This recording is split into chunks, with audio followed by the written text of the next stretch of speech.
E aí, pessoal, como é que vocês estão? Bom dia, boa tarde, boa noite, dependendo do horário que você está vendo esse vídeo. Nós estamos agora no quarto e último vídeo sobre revoluções industriais. Então, portanto, nós estamos na Revolução 4.0. E no último vídeo a gente parou nesse slide.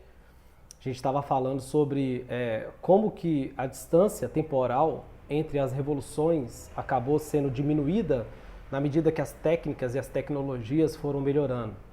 Então a gente falou sobre a terceira revolução, né, a 3.0, nos anos 60 e 70, que atinge o Brasil, né, a gente consegue perceber aí a migração em massa, né, o êxodo rural dentro do Brasil. Os países que hoje são chamados de emergentes começam a sentir essas mudanças exatamente depois dos anos 70. Nós temos aí o início do neoliberalismo no mundo, Margaret Thatcher, e aí essas mudanças elas vão estar ligadas diretamente com essas novas tecnologias da terceira revolução industrial, que a gente chama de automação, eletrônica e computação. Tá aqui, tá?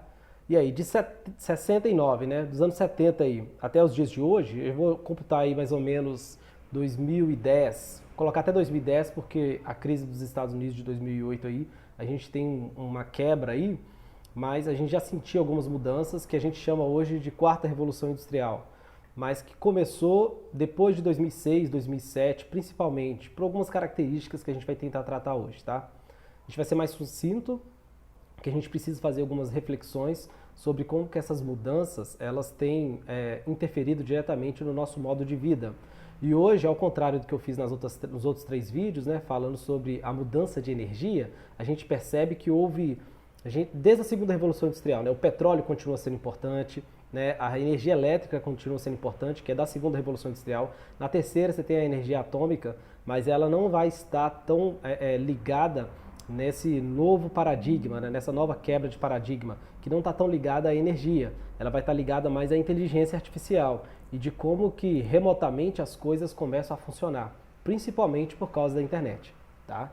Então a gente tem aqui a quarta revolução industrial, que tem algumas características que eu vou passar para vocês, né? Os sistemas físicos, cyberfísicos, e aqui tem um organograma, todos eles interligados, de que se trata as principais características dessa quarta revolução industrial, tá? Eu não vou ficar adentrando em um por um todos eles, mas você tem que ter em mente que todos eles estão conectados, principalmente por causa da internet, da Big Data, né, dessa grande quantidade de informação que está sendo produzidas e lançadas naquilo que a gente chama de nuvens. Então a gente tem agora os robôs, que ao contrário da terceira revolução industrial, né, que eles já estavam sendo automatizados, né, eles já tinham esse embrião da inteligência artificial, agora ela consegue ser controlada à distância, remotamente. E não só isso, esses robôs não estão mais sendo só controlados ou programados para fazer aquele ou esse serviço. Eles também estão conectados com outros que fazem serviços completamente diferentes, principalmente através da nuvem, através da internet. Essa conexão permite as decisões serem diferentes desses robôs. Na medida que os algoritmos começam a modificar, esses robôs agora conseguem determinar certas decisões, antecipar ou acelerar uma produção, dependendo de qual conexão que eles estão fazendo com sensores remotos. Por exemplo, empresas conseguem utilizar, por exemplo, sensores remotos em diversas partes do mundo diferentes, coletar dados. Esses robôs agora conseguem processar esses dados e eles interferem diretamente nessa produção, algo que na terceira revolução industrial ainda não ocorria. Havia sim esse controle, né, essa aceleração de produção, mas não havia essa interligação, esses processos não estavam tão conectados quanto estão agora. Na terceira a gente percebe o aumento do comércio, o aumento dos serviços, não na mesma proporção, as proporções são completamente diferentes, mas aqui você consegue perceber que tanto o comércio quanto os serviços aumentam, mas com decisões interligadas e elas são simultâneas, tá? A quantidade de informação que está sendo lançada na nuvem, né? Uma das características aqui, ó, essas informações até que precisam também ser protegidas, né, dependendo da empresa, dependendo das ideias que estão sendo produzidas, dependendo da startup, né, que a gente vai falar sobre elas também, de como que essas ideias conseguem alterar agora, para ontem, para hoje, o nosso comportamento diário. Então surge uma nova ideia e essa nova ideia consegue alterar ontem mesmo o seu o seu comportamento. Pode citar aí, por exemplo, a ideia das patinetes elétricas em São Paulo, de como que da noite para o dia tiveram uma ideia e essa ideia interferiu no fluxo, por exemplo, de pessoas nos grandes centros. Você pode pensar sobre a Uber, né, como que ela, em pouco tempo, ela conseguiu modificar como que as pessoas se locomovem dentro das grandes cidades. E aí tem um monte de ideias que você pode imaginar. Como que o Instagram, os influencers estão diretamente ligados nessa 4.0, como que os produtos, por exemplo, o que muita gente chama de prosumidor, né? Não é só consumidor, ele é um consumidor ativo. Então os influencers, eles estão diretamente ligados com o produto ele precisa de ser aprovado, entre aspas, por aqueles que vai consumir, e esses caras a gente chama de influencers, ou seja, esse produto ele vai direto para o consumidor, que influencia na produção, na demanda, no jeito que ele é apresentado, no formato, no marketing. Então o marketing também está junto com o consumidor, porque o consumidor agora pode fazer o marketing, então a lógica até de quem for trabalhar com marketing já está mudando. Essas questões todas, elas estão todas conectadas e toda nova ideia consegue chegar com mais velocidade até o consumidor.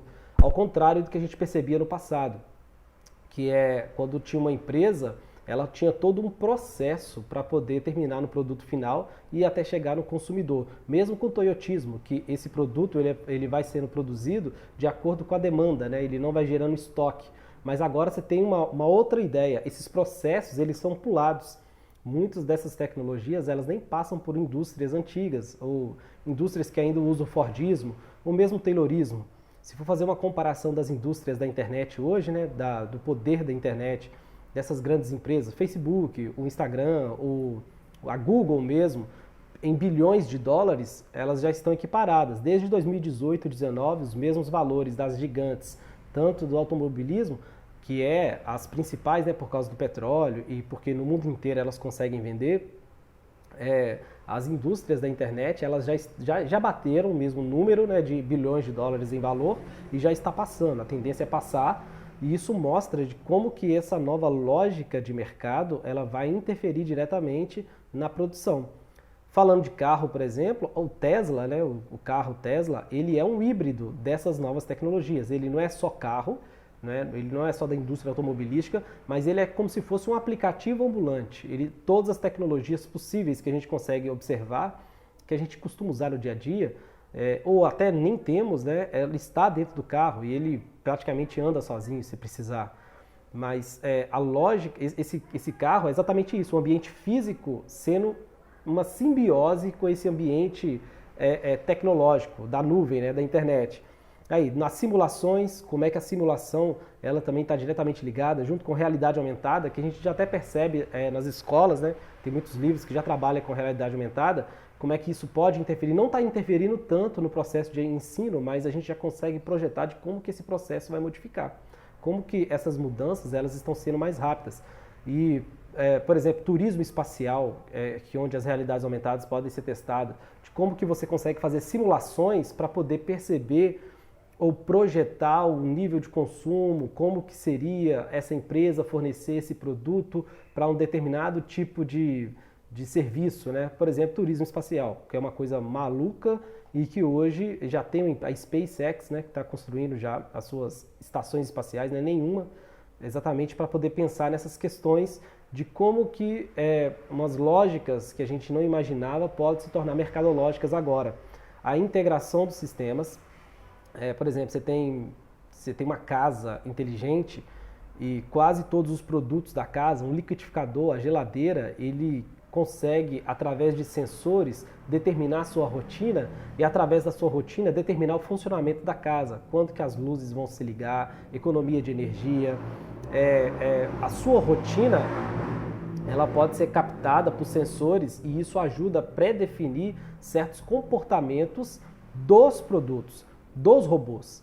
Então, eles captam essas informações e, por isso mesmo, precisa de uma Big Data, né, que é essa quantidade de informação nessa nuvem, que está aumentando exponencialmente pelos cálculos. Quando a gente fala exponencialmente na matemática, eu não entendo tanto de matemática, mas a gente percebe que quando se fala de exponencial e se fala do comportamento humano, o que os filósofos, né, ou futuristas, eu não sei, sociólogos tentam dizer é que o ser humano não está preparado para receber biologicamente tantas mudanças. E isso explica por que tantos sensores, né, tanto algoritmos da internet nos ajudam a predefinir as nossas escolhas, a auxiliar aquilo que você gostaria de fazer, a sua rotina sendo determinada auxilia que esses gadgets, né, esses produtos que nos rodeiam, que estão ligados à nuvem, estão interligados, eles facilitem a sua vida. E basicamente cada nova ideia, que a gente vai chamar de startup aí, ela tenta trazer uma solução para um problema que você talvez nem pensasse que estivesse. Então elas vão vindo, essas soluções virão mais rápido e alteram o nosso estilo de vida muito mais rápido. E com um detalhe, gera dinheiro com uma velocidade muito maior. E aí tem internet industrial, já foi falada, a nuvem, a segurança cibernética, a manufatura aditiva, que é o que a gente chama de impressora 3D, a capacidade de... Olha, eu juro por Deus, eu vi uma empresa criando uma casa numa impressora 3D, dependendo do material. É possível de fazer uma impressora 3D em metal agora. As peças podem ser fabricadas em 3D. Sai diretamente da ideia, né, do desenho e é transformada num produto. Ou seja, a mão de obra vai ser diminuída demais aqui. E a gente vai tentar fazer uma reflexão sobre isso no futuro. Realidade aumentada, Big Data, tudo isso são características dessa Revolução 4.0. E aí, falando um pouco sobre as startups, de como que elas entram dentro do mercado e de como que elas têm características que a gente não percebia em outras empresas, nas indústrias. E elas, mesmo sendo chamadas de indústrias, a gente consegue imaginá-las através de ideias. Então elas surgem como ideias e exatamente por serem ideias, existe uma que a gente chama de incertezas de mercado. Por quê? Porque não dá para saber se essa ideia vai dar certo ou não. O mesmo que uma ideia seja semelhante, não dá para saber qual empresa vai ganhar os investimentos, qual empresa vai ser pré-determinada para poder avançar. Um exemplo de acerto é o Facebook comprando o WhatsApp por bilhões. Eu não lembro se foi 4 ou 14 bilhões de dólares que o WhatsApp agora é do Facebook. Repare que o WhatsApp, a quantidade de pessoas que o usam, mas quantas pessoas precisam para poder fazer a manutenção dele. Então, milhares de pessoas usam esse programa, milhares de pessoas trabalham com essa empresa, utilizam ela como meio de comunicação, mas não são milhares de pessoas que trabalham por trás dela. É um exemplo de como que o serviço aumentou, mas a demanda, o produto, né, a entrega do serviço aumentou, mas quem trabalha por trás, a oferta de emprego diminuiu. O que nós percebemos é que da última década, né, de 2010 para 2020, a quantidade de serviços aumentaram exponencialmente, basicamente, mas os empregos não. Muito pelo contrário, a quantidade de empregos tem diminuído e a gente tem percebido essa crise crônica de empregos por várias partes do mundo, principalmente nos países emergentes. Nós, no Brasil, estamos sentindo isso claramente, né? E aí, transformação do trabalho em dinheiro. O exemplo da Google, como que ela consegue cobrar das empresas que utilizam a ferramenta do Google para se mostrarem, né, o marketing. Para cada clique, a Google é capaz de cobrar da empresa. Então, por exemplo, a Google cobra da empresa por quantos cliques que as pessoas, os usuários dão em cima daquela empresa. Ou o YouTube, de quantos acessos. Então, é transformar essa movimentação do consumidor em dinheiro diretamente. Por isso que a gente chama de novas ideias. E essa incerteza permeia. A Yahoo, por exemplo, em 2002, teve a oportunidade de comprar a Google e não comprou. Acho que ia pagar 2 ou 3 bilhões. Não sei se nem chega a bilhões. Depois, porque a Google em 2004, 2005, por ali, ela teve uma crise e a Yahoo achou que tinha acertado. Hoje a Google vale 550 bilhões. Ou seja, meio trilhão, mais de meio trilhão a Google hoje vale. A Yahoo teve a oportunidade de ser vendida por 40 bilhões para a Microsoft. Isso, a Microsoft ofereceu 40 bilhões, a Yahoo não se vendeu e depois ela acabou sendo vendida em 2008. 2008 mesmo, a Yahoo acaba sendo vendida por quase 4 bilhões aí. Ou seja, ela teve a oportunidade de ser vendida por 40, mas com poucos anos depois, acho que foi uma margem de 8 anos aí, ela acabou sendo vendida por menos da metade do preço que ofereceram para ela. Então essa incerteza de mercado acaba apontando tanto os riscos de acerto quanto de erros, obviamente, né? Aumento da demanda do produto, eu já falei sobre isso, Mesmo que esse produto seja consumido por mais pessoas, não significa que vai aumentar empregos, né? O que vai aumentar vai ser a lucratividade das empresas. Então a gente está percebendo que o número de desigualdade social no mundo está aumentando exponencialmente.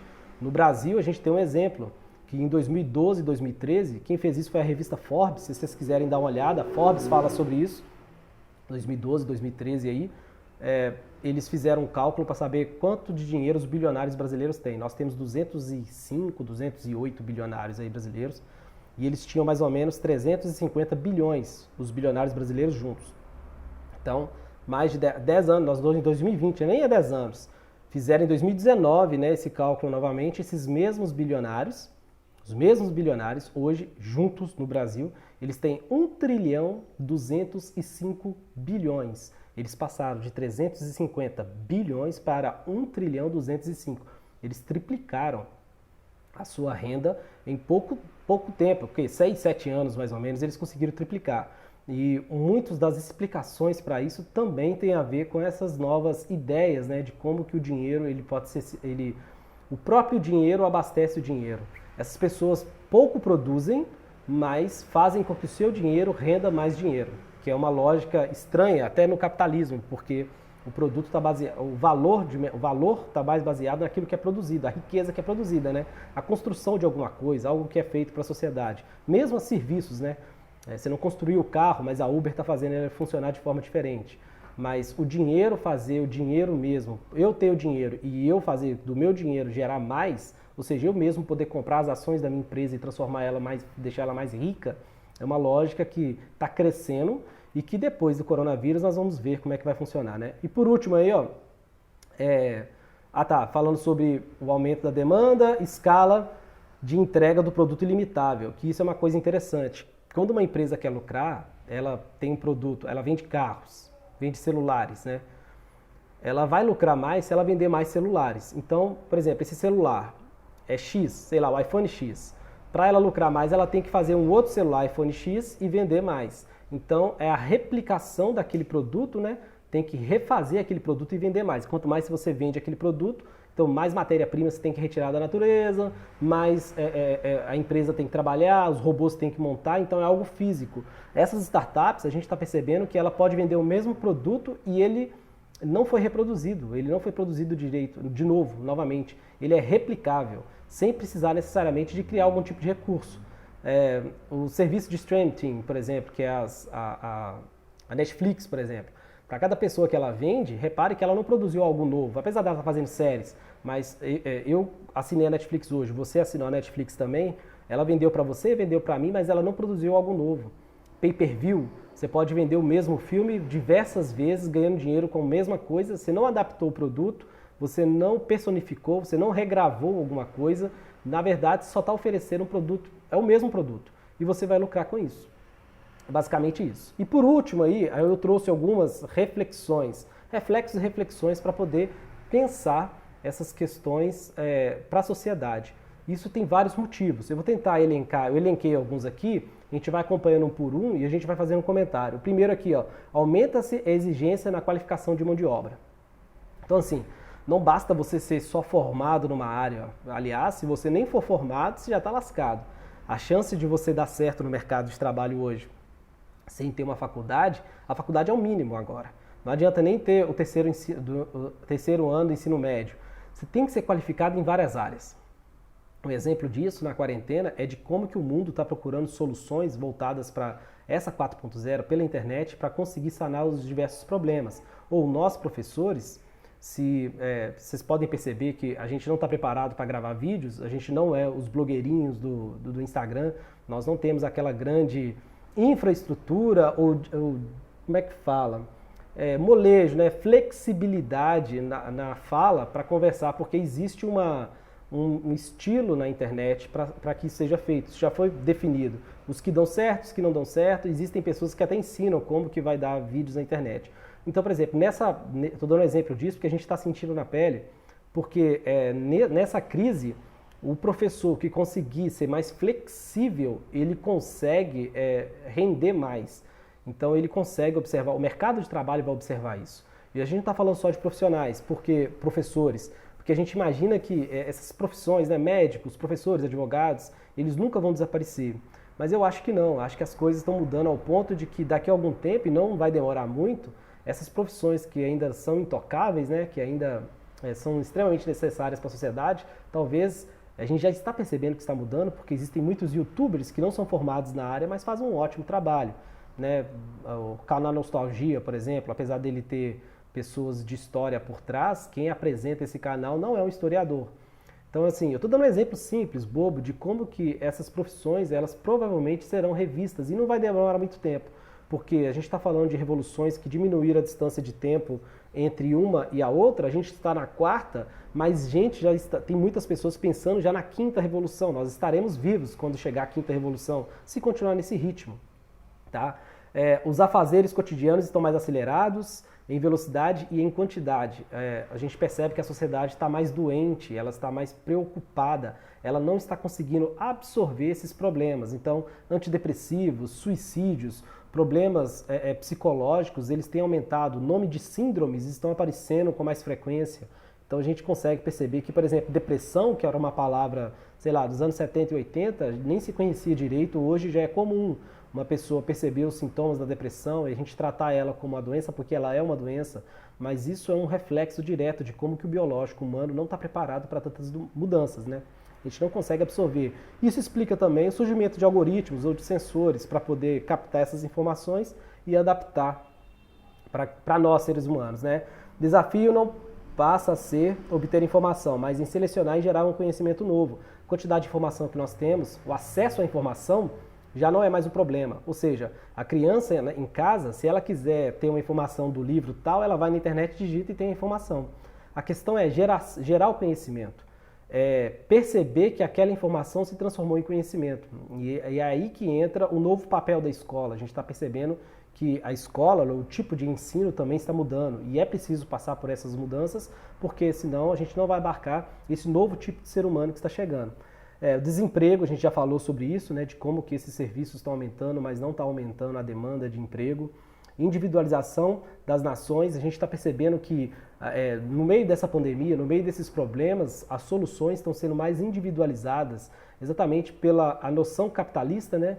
A possibilidade de arrecadar tanto não comporta as ideias das instituições de trabalhar em conjunto. Por isso que está muito em xeque as questões dos blocos econômicos. A gente ainda não tem a certeza se daqui para frente será acordos bilaterais, né, como a gente imagina que seria alguns anos atrás, nos anos 2005, 2006, né, o fortalecimento da União Europeia, mas depois da crise dos Estados Unidos de 2008, a gente já tem o início do Brexit, né, a gente tem um novo acordo que os Estados Unidos fez com